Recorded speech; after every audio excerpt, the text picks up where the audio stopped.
ಫೀಲ್ಡಿನಲ್ಲಿ ಇದ್ದೇವೋ ಆ ಫೀಲ್ಡಿನಲ್ಲಿ ನಾವು ಚೆನ್ನಾಗಿ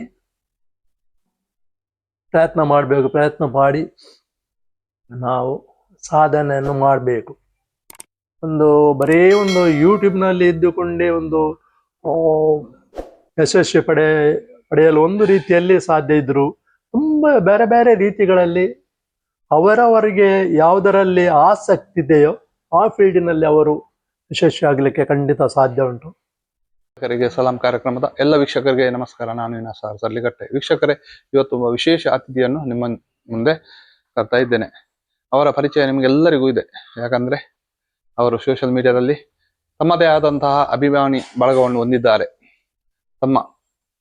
ಈ ಒಂದು ವಯಸ್ಸಿನಲ್ಲಿ ಸಹ ಅವರ ಈ ಸೇವೆ ಉಂಟಲ್ಲ, ಆ ಸೇವೆಗೆ ಅವರಿಗಾಗಿ ಒಲಿದು ಬಂದಿದೆ. ನಮ್ಮ ಜಿಲ್ಲೆಯ ರಾಜ್ಯೋತ್ಸವ ಪ್ರಶಸ್ತಿಯಾದ ದಕ್ಷಿಣ ಕನ್ನಡ ಜಿಲ್ಲಾ ರಾಜ್ಯೋತ್ಸವ ಪ್ರಶಸ್ತಿಯನ್ನು ಅವರಿಗೆ ಕೊಟ್ಟಿದ್ದಾರೆ, ಗೌರವಿಸಿದ್ದಾರೆ. ಯಾಕಂತ ಹೇಳಿದ್ರೆ ಅವರ ಈ ಹಿರಿಮೆಗೆ ಅದು ಸಲ್ಲಬೇಕಾದದ್ದೇ. ಆದ್ದರಿಂದ ಅವರನ್ನು ಈ ಒಂದು ಕಾರ್ಯಕ್ರಮಕ್ಕೆ ಸ್ವಾಗತಿಸುವ. ಸರ್, ನಿಮ್ಗೆ ನಮ್ಮ ಸಾಧಕರ ಇಸ್ಲಾಂ ಕಾರ್ಯಕ್ರಮದ ಎಲ್ಲ ವೀಕ್ಷಕರ ಪರವಾಗಿ ಮತ್ತು ನನ್ನ ಪರವಾಗಿ ನಿಮಗೆ ಆತ್ಮೀಯವಾಗಿ ಸ್ವಾಗತವನ್ನು ನೀಡ್ತಾ ಇದ್ದೇವೆ ಸರ್. ಥ್ಯಾಂಕ್ಸ್ ಸರ್, ಧನ್ಯವಾದಗಳು. ಹೇಗಿದ್ದೀರಿ ಸರ್? ತೊಂದರೆ ಇಲ್ಲ, ನಡೆಯುತ್ತದೆ. ಸರ್, ನಿಮ್ಗೆ ನಾವು ಸೀದಾ ಈ ಕಾರ್ಯಕ್ರಮಕ್ಕೆ ಪ್ರಶ್ನೆಯನ್ನು ಕೇಳುವುದಾದ್ರೆ, ಈ ಸೋಷಿಯಲ್ ಮೀಡಿಯಾದಲ್ಲಿ ಬರ್ಬೇಕಾದ್ರೆ ನಿಮ್ಗೆ ಅದು ಹೇಗೆ ಪ್ರೇರಣೆ ಆಯ್ತು ಸರ್? ಶುರುವಿಗೆ ನಾನು ಹೀಗೆ ಫೇಸ್ಬುಕ್ನಲ್ಲಿ ಸಣ್ಣದು ಅಲ್ಲಿ ಉದ್ದದ ಪ್ರೋಗ್ರಾಮ್ಸ್, ದೊಡ್ಡ ಪ್ರೋಗ್ರಾಮ್ಸ್ ಹಾಕ್ಲಿಕ್ಕೆ ಅವಕಾಶ ಇರಲಿಲ್ಲ. ಸಣ್ಣ ಪ್ರೋಗ್ರಾಮ್ಸ್, ಫೋಟೋಸ್ ಸ್ಟಾರ್ಟ್ ಮಾಡಿದ್ರು. ಈಗ ಫೋಟೋ ಮಾತ್ರ, ನಂತರ ಸಣ್ಣದೊಂದು 1 ನಿಮಿಷದ್ದು, ಮ್ಯಾಕ್ಸಿಮಮ್ ಅಂದರೆ 2 ನಿಮಿಷ 3 ನಿಮಿಷದ್ದು ಅಂತ ಪ್ರೋಗ್ರಾಮ್ಸ್ಗಳನ್ನು ನಾನು ಫೇಸ್ಬುಕ್ನಲ್ಲಿ ತುಂಬಾ ವರ್ಷ ಆಗ್ತಾ ಇದ್ದೆ. ಅದರ ನಂತರ ನನ್ನ ಮೊಮ್ಮಕ್ಕಳಿದ್ದಾರೆ, ಅವರೆಲ್ಲ ಈಗಿನ ಜನರೇಷನ್ ಎಲ್ಲ ಇಂಟೆಲಿಜೆಂಟ್, ಯಾಕೆ ಯೂಟ್ಯೂಬ್ಗೆ ಹೋಗ್ಬಾರ್ದು, ಹಣ ಸಿಗ್ತದೆ ಅಂದರೆ ಅವರ ಮೆಂಟಾಲಿಟಿ ಅದು. ಆ ರೀತಿಯಲ್ಲಿ ನನಗೆ ಇಂಟ್ರೊಡ್ಯೂಸ್ ಮಾಡಿದೆ. 2009 ನಾನು 19ರಲ್ಲಿ ಯೂಟ್ಯೂಬಿಗೆ ಇಳಿದೆ. 19ರಲ್ಲಿ?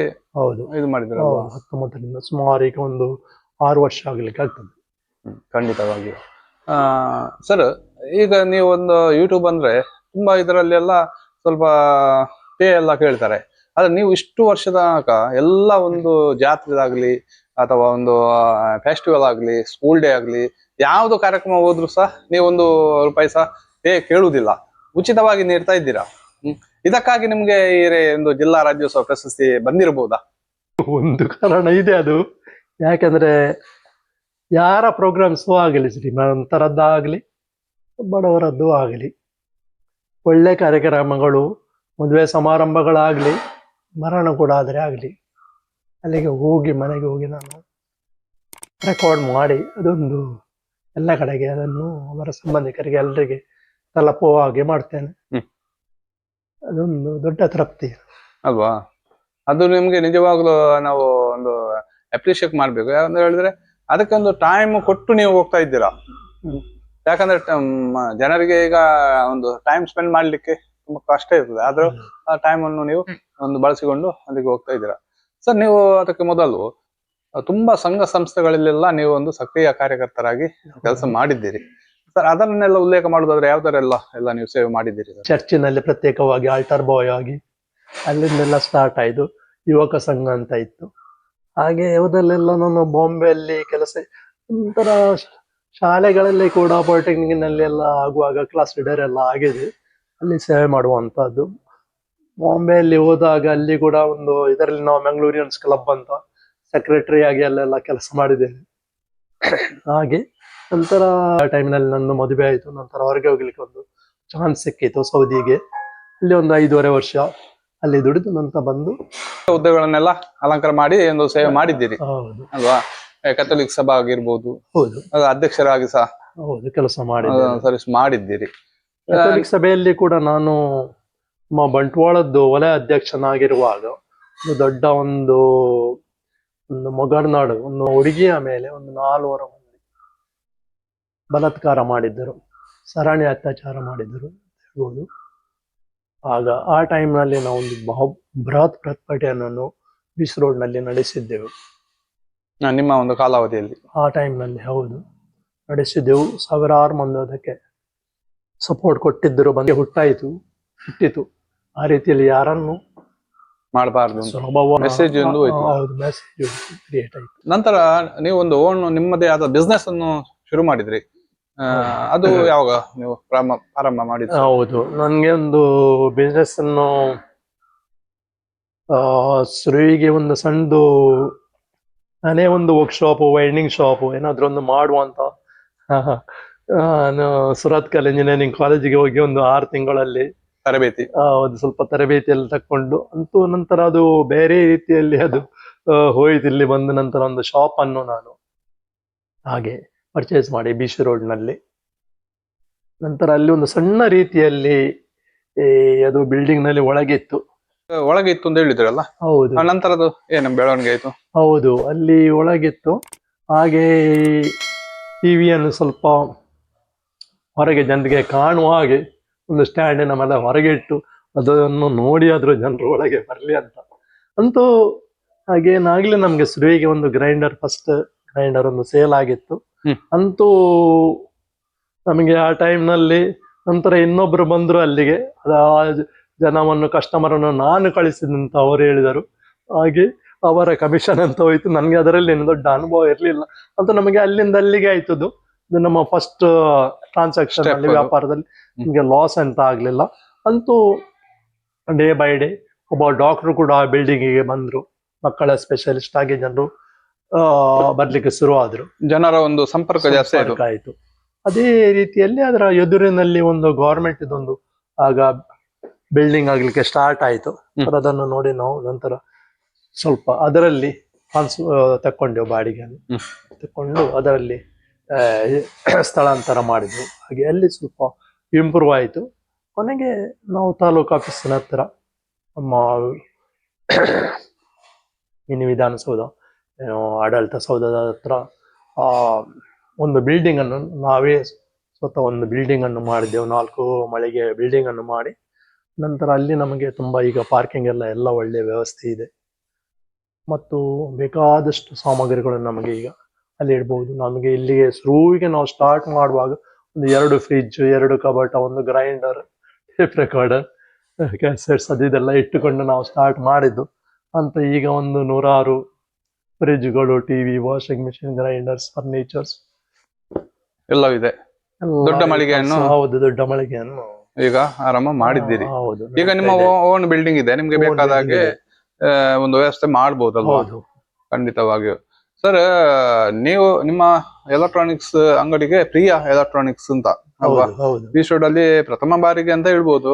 ಆ ಟೈಮ್ ಅಲ್ಲಿ ನೀವು ಒಂದು ಪರಿಚಯವನ್ನು ಮಾಡಿದ್ದೀರಿ. ಯಾಕಂದ್ರೆ ಹೇಳಿದ್ರೆ ಎಲ್ಲ ವ್ಯವಸ್ಥೆಗಳನ್ನು AC ಇಂದ ಹಿಡಿದು ವಾಷಿಂಗ್ ಮಿಷಿನ್ ಎಲ್ಲವನ್ನು ಒಂದು ಡಿಸ್ಪ್ಲೇ ಮಾಡಿ ನೀವು ಮಾರಾಟ ಮಾಡಿದ್ದೀರಿ. ಖಂಡಿತ ಸರ್. ನಿಮ್ಮ ಅದರ ಜೊತೆ ಈಗ ನೀವು ಒಂದು ಎಲೆಕ್ಟ್ರಾನಿಕ್ಸ್ ಅಂಗಡಿಯಲ್ಲಿ ನಿಮ್ಮ ಪರಿಚಯ ತುಂಬಾ ಚೆನ್ನಾಗಿರ್ಬೋದು. ಅದಕ್ಕಿಂತ ಜಾಸ್ತಿ ನಿಮ್ಗೆ ಸೋಷಿಯಲ್ ಮೀಡಿಯಾದಲ್ಲಿ ನಿಮ್ಮ ಪರಿಚಯ ಇದೆ ಈಗ. ಅದರಲ್ಲಿ ಸರ್ ನಿಮ್ಗೆ ಯೂಟ್ಯೂಬ್ ಅಲ್ಲಿ ಎಷ್ಟು ಒಂದು ಸಬ್ಸ್ಕ್ರೈಬರ್ ಇದ್ದಾರೆ ಸರ್ ಈಗ? ಒಂದು 3 ಲಕ್ಷ ಸಬ್ಸ್ಕ್ರೈಬರ್ಸ್ ಇದ್ದಾರೆ ಅಲ್ವಾ? ಹೌದು.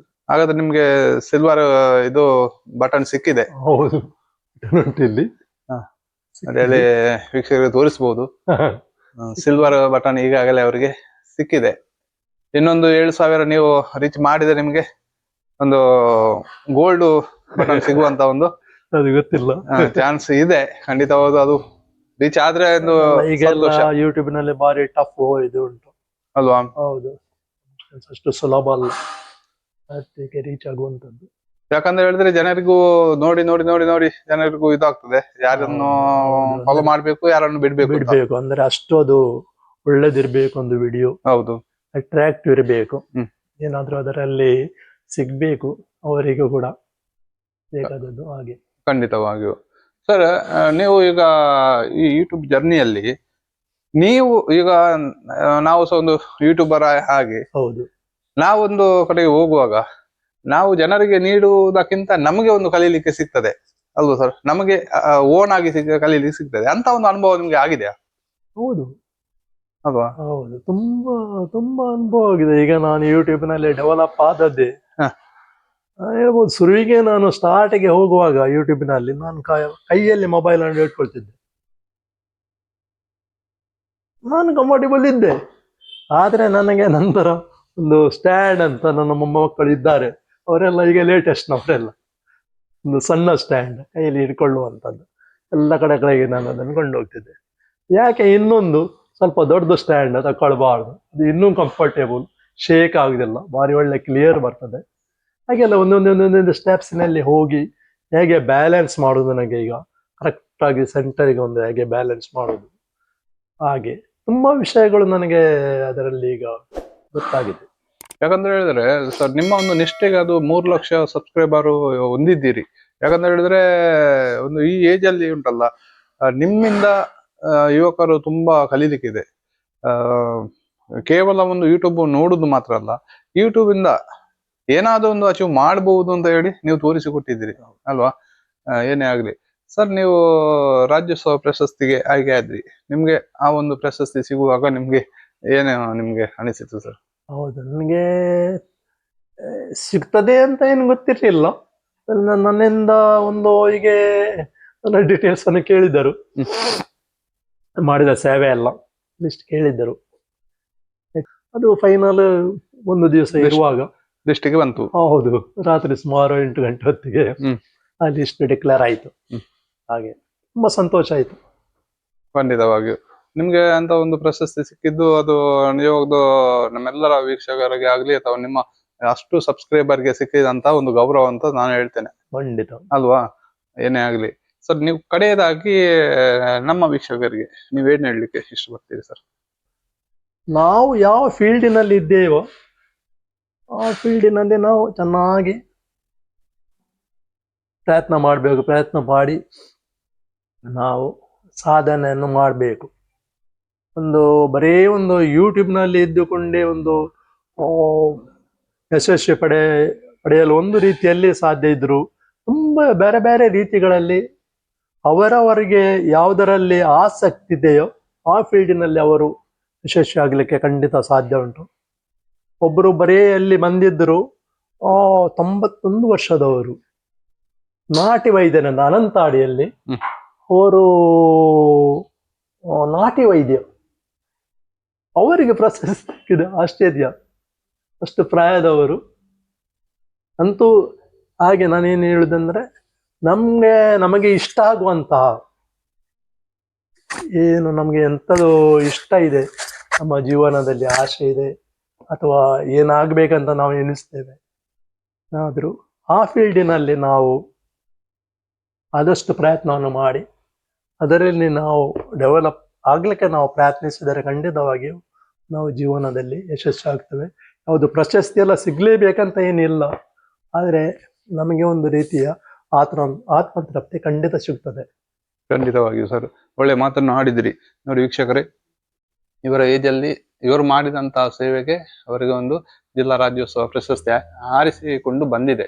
ಏನೇ ಆಗ್ಲಿ, ಅವರು ಮಾಡಿದಂತಹ ಒಂದು ಕೆಲಸಗಳು ನಮ್ಗೆ ಸ್ಫೂರ್ತಿ ಆಗಲಿ. ಸರ್ ನಿಮ್ಗೆ ಈಗ ವಯಸ್ಸೆಷ್ಟು ಸರ್? 77. 77 ವರ್ಷ. 77 ಅಂದ್ರೆ ಅವರು ನೋಡಿ, ತನಗೆ ಒಂದು ರೆಸ್ಟ್ ಮಾಡುವ ಮನೆಯಲ್ಲಿ ಕೂರುವಂತ ಮನಸ್ಥಿತಿ ಇಲ್ಲ. ಯಾಕಂದ್ರೆ ಬೇರೆಯವರಿಗೆ ನಾನು ಏನಾದ್ರೂ ನೀಡ್ಬೇಕು, ಬೇರೆಯವರಿಗೆ ಏನಾದ್ರೂ ನಾವು ಒಂದು ಬೇರೆಯವರ ಕಷ್ಟಗಳನ್ನು ತೋರಿಸ್ಬೇಕು ಎನ್ನುವಂತ ಒಂದು ಛಲ ಇದೆ. ಆದ್ದರಿಂದ ಎಲ್ಲ ವೀಕ್ಷಕರೇ, ನಿಮ್ಗೆಲ್ಲರಿಗೂ ಇದೊಂದು ಮಾದರಿ ಆಗ್ಲಿ ಅಂತ ಹೇಳ್ತಾ, ಸರ್ ನಿಮ್ಗೆ ಒಂದು ರಾಜ್ಯೋತ್ಸವ ಪ್ರಶಸ್ತಿ ಸಿಕ್ಕಿದ್ದಕ್ಕೆ ನಿಮ್ಗೆ ಅಭಿನಂದನೆಯನ್ನು ಸಲ್ಲಿಸ್ತೇನೆ ಸರ್. ಅದೇ ರೀತಿ ನಮ್ಮ ಜೊತೆ ಇಷ್ಟೊತ್ತು ನೀವು ನಿಮ್ಮ ಅಮೂಲ್ಯ ಸಮಯವನ್ನು ಕೊಟ್ಟಿದ್ದೀರಿ. ನಿಮ್ಗೆ ನಮ್ಮೆಲ್ಲರ ಪರವಾಗಿ ನಿಮ್ಗೆ ಪ್ರೀತಿಯ ಧನ್ಯವಾದಗಳು ಹೇಳ್ತೇವೆ ಸರ್. Thank you.